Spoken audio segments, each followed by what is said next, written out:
In the last video, I showed you how to install this big dovetail. By the end of this video, we're going to be able to call this bench top done because we're going to have this tail vise installed.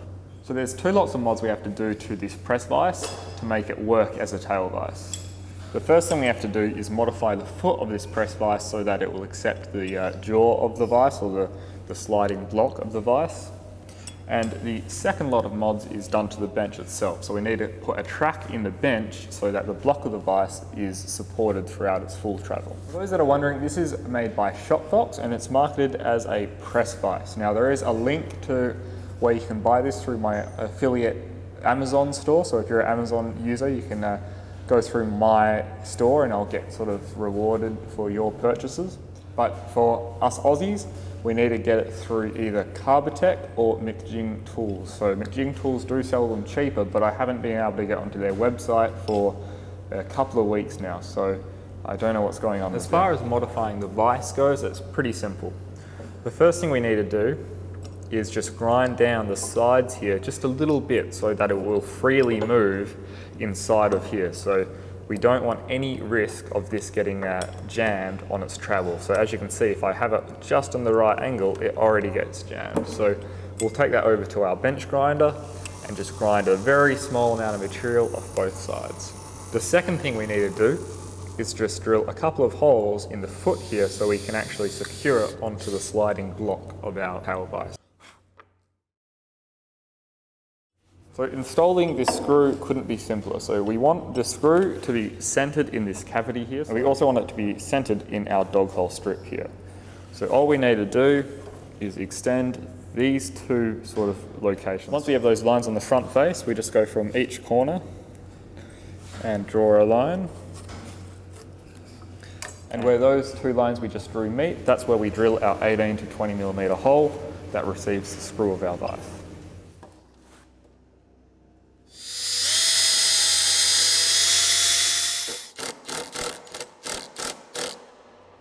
Okay, so the screw's installed and I told you it was going to be easy. Now, I know some of you will probably think those little screws aren't going to be strong enough to hold the clamping pressure, but keep in mind, a tail vise like this isn't designed for clamping things, it's only designed to kind of hold your boards between dogs and things like that. It's not a huge amount of clamping pressure that these things should be putting out.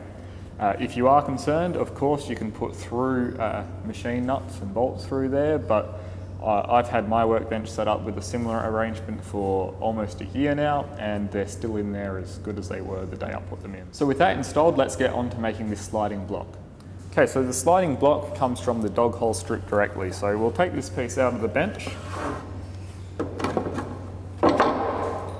And all we have to do is cut a 100 millimeter strip, or about 4 inches from the end of it.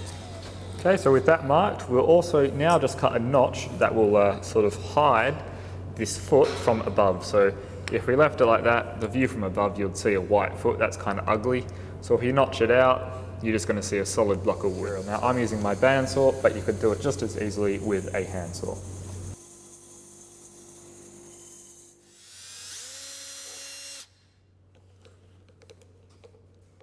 Okay, so with that block done, now all we have to do is mark the travel of the vise. So we just put it back on the screw here and we'll wind it all the way in.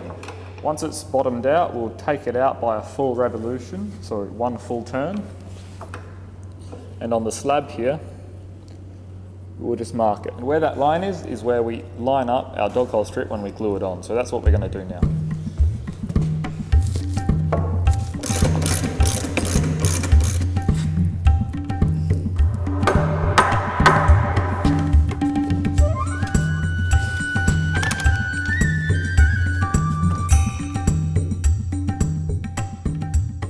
Okay, so I went ahead and I flipped this slab over. Now, that was probably a 2-person job at best, especially with the weight of the clamps on it, but just don't be silly about it and you should be okay. So what we're going to do now is we're going to finish this vise. So I just want to get it done so we can move on to the base and make a bench that looks like a bench. So the way that we're going to make this vise here actually, well, nice and usable is using these 3 bits of metal. So these just came from some brackets I got at the hardware store. So one was a flat bit of plate, so this bit here, and it was 75 by 250 by 4 millimeter thick steel, but If you can get something that's closer to 75 by 75, definitely go for that. And then these longer pieces here came from an angle bracket, which was 200 by 250, and they're 25 millimeters thick, or 1 inch. So I just cut these down at my metal drop saw to be 75 by 75. And these are just 200 mil long, or the same length as our cavity here in our bench. So this square plate here, we actually secure that directly onto our vise block here. Then these two longer pieces, they pretty much sit on top of that square piece. So what we've sort of created here is a track for our tail vise to run in. So the square plate will be recessed flush with the surface of our workbench. And we do that with our router and a straight fence. And that will slide up and down like that. Now these longer pieces here, they get secured on top of that recessed cavity, which the square bit of steel slides in. And that limits the upward motion of our plate. So what we're creating is a track that limits the up and down movement of our tail vise or our block. Okay, so I went ahead and I drilled a couple of holes so I could just secure this onto the bottom of our sliding block here. So I'm just going to pre-drill those holes.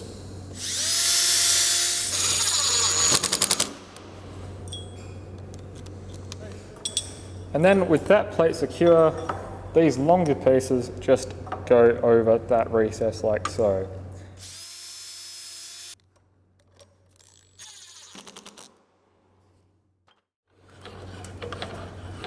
Okay, so that's the vise installed. So as I move this block, I'm probably getting not even 0.5 millimeter of play out of that, so maybe 1/4 mil, so next to nothing at all. And throughout the entire travel, it's fairly free. Now this will wear down a little bit after time, so the wood will sort of start to break down under there and it becomes a lot easier. So you don't want it to be you know, really free at this early stage in the life, because once the wood wears down, then it will become too sloppy. So this is where it's easy to turn by hand, but you know, you can feel a little bit of resistance. I think that's probably where you want to be at.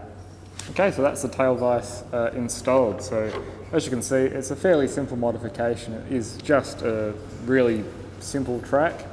Now you could go a step further and recess this the actual plate here, so the bigger plate that goes on the sliding block, down further and have these two rails flush with the workbench.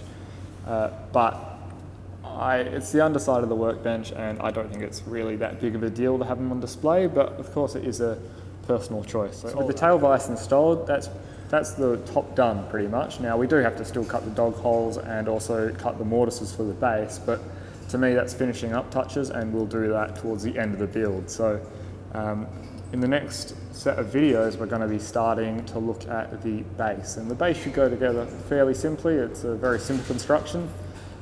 So this workbench should be done in no time. Anyway, if you've been enjoying this build and you want to build along, I've got the plans available on my website. So head over to JordsWoodShop.com and go over to the store. You can buy them over there for $5. And on top of that, you can just have a look around because there's a bit of content. Now, if you haven't already, subscribe to the channel so you don't miss out on any of these future videos on this workbench. And also head over to my Facebook page, so facebook.com/JordsWoodShop, and like that if you're on Facebook, because you'll get a lot of photos and things on there that you don't see on the website. So anyway, thanks for watching. It's getting hot, so I'm going to go home and relax, and I'll see you in the next video.